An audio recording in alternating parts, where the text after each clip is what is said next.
Assalamualaikum. My name is Abdullah Khurram and you are watching Political Thoughts.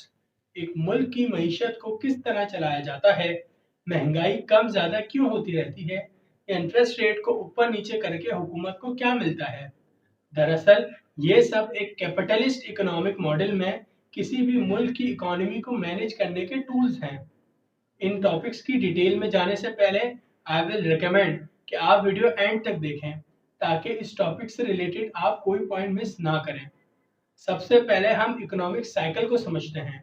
Economic cycle basically economy में growth की fluctuation को बोलते हैं। एक इकोनॉमी में जब इकोनॉमिक एक्टिविटीज बढ़ती हैं तो इंडस्ट्रीज को ज़्यादा प्रॉफिट मिलता है, जिसकी वजह से इंडस्ट्रीज और लोगों को जॉब्स देती हैं ताकि इंडस्ट्रीज खुद को एक्सपेंड कर सकें। एज अ रिजल्ट एम्प्लॉयमेंट बढ़ती है। जब लोगों के पास ज़्यादा पैसा होता है तो वो ज़्यादा स्पेंड करते हैं। क्योंकि सप्लाई साइड एक हद तक पब्लिक डिमांड को पूरा कर सकती है, तो इवेंचुअली जब डिमांड सप्लाई से बहुत ज़्यादा हो जाती है तो गुड्स और सर्विसेज महंगी करनी पड़ती हैं ताकि डिमांड को कंट्रोल किया जा सके।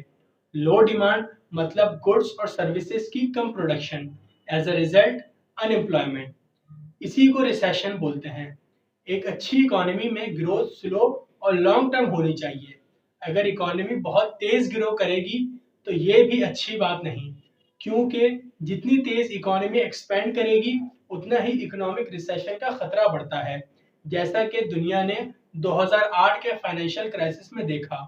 इसीलिए गवर्नमेंट इकोनॉमी को कंट्रोल करती है, जिसके लिए दो पॉलिसीज मुल्क में इम्प्लीमेंट की जाती हैं, fiscal policy and monetary policy.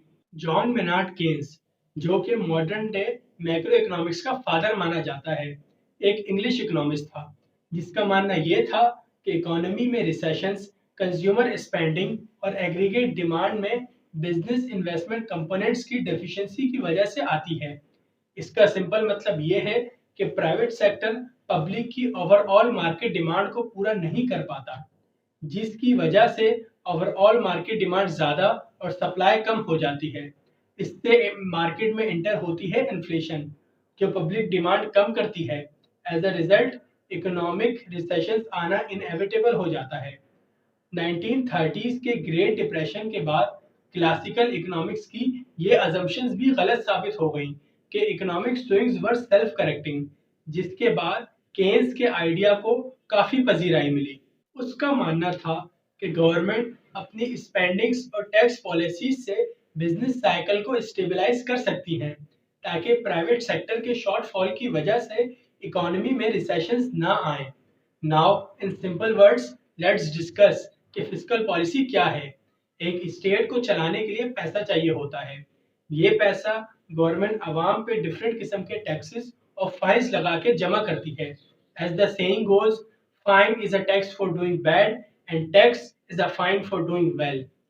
फिर गवर्नमेंट इस पैसे को अपने डेवलपमेंट और नॉन डेवलपमेंट एक्सपेंडिचर्स में स्पेंड करती है। जो पैसा एजुकेशन, हेल्थ, एग्रीकल्चर सेक्टर वगैरह में लगे वो गवर्नमेंट का डेवलपमेंट एक्सपेंडिचर है। और जो पैसा गवर्नमेंट एम्प्लॉयज की salaries, pension, administration, countries defence या कॉस्ट ऑफ टैक्स कलेक्शन पे स्पेंड करे वो पोटेंशियली गवर्नमेंट का नॉन डेवलपमेंट एक्सपेंडिचर है। जब इकोनॉमी बहुत स्लो होती है तो गवर्नमेंट्स अपनी टैक्स कलेक्शंस कम करके अपनी स्पेंडिंग्स बढ़ा देती हैं ताकि मार्केट में डिमांड बढ़ाई जा सके। इससे इकोनॉमी को एक पुश मिलता है। इसको एक्सपेंशनरी फिस्कल पॉलिसी बोलते हैं। जब गवर्नमेंट को लगता है कि इकोनॉमी की ग्रोथ बहुत तेजी से बढ़ रही है तो गवर्नमेंट्स अपनी टैक्स कलेक्शंस बढ़ाकर अपनी स्पेंडिंग्स कम कर देती हैं। इसको कॉन्ट्रैक्शनरी फिस्कल पॉलिसी बोलते हैं। मुल्क में किस नेचर की फिस्कल पॉलिसी इंप्लीमेंट करनी है, इसका decision setting government current economic scenario को सामने रख के लेती हैं, जो हमें हर साल फिस्कल बजट के नाम से नजर आता है। लेकिन ये पॉलिसीज मॉनेटरी पॉलिसी के साथ लिंक होती हैं। मॉनेटरी पॉलिसी बेसिकली इकोनॉमी में पैसे की सप्लाई को कंट्रोल करती है। इसका मेन मोटिव इकोनॉमी में बेरोजगारी और महंगाई को कंट्रोल करना होता है। स्टेट बैंक मॉनेटरी पॉलिसी का रिस्पॉन्सिबल है।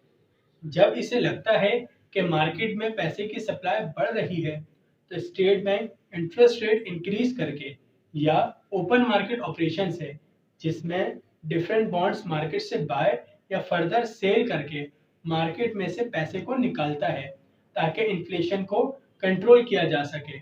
इसी को कॉन्ट्रैक्शनरी मॉनेटरी पॉलिसी बोलते हैं। लेकिन अगर स्टेट बैंक को ये लगे कि मार्केट में पैसा कम है जिसकी वजह से अनएम्प्लॉयमेंट बढ़ रही है, तो स्टेट बैंक इंटरेस्ट रेट को कम कर देता है, जिसकी वजह से मार्केट में मनी सप्लाई बढ़ती है और अनएम्प्लॉयमेंट कम होती है। And this is called expansionary monetary policy. अगर आप लोगों को वीडियो अच्छी लगी तो प्लीज़ वीडियो को लाइक करें और चैनल को ज़रूर सब्सक्राइब करें। अल्लाह हाफिज़।